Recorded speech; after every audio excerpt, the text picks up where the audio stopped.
Alors, par exemple, on pourrait parler le juif, l'hébreu et l'israélite qui vont mentionner trois aspects de la même personne, dans le fond.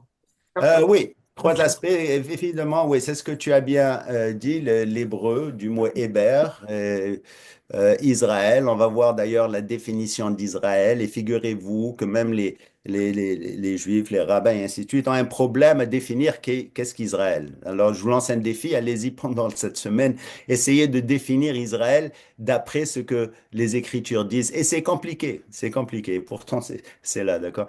Et ensuite, oui, et le mot juif, bien sûr, nous allons voir la progression du mot juif à travers l'histoire.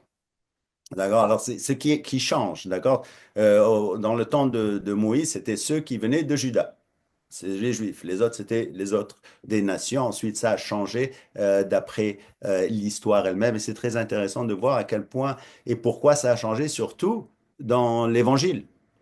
D'accord? N'oubliez pas que aujourd'hui, les Juifs séculiers accusent, par exemple, l'évangile de Jean d'être très antisémite.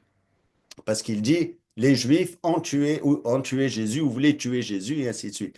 Alors là, ils accusent beaucoup les Juifs, mais qu'est-ce qu'il veut dire par là? C'est quoi cette définition de Juif qu'il a? Ça, nous verrons ça en allant un peu plus en détail.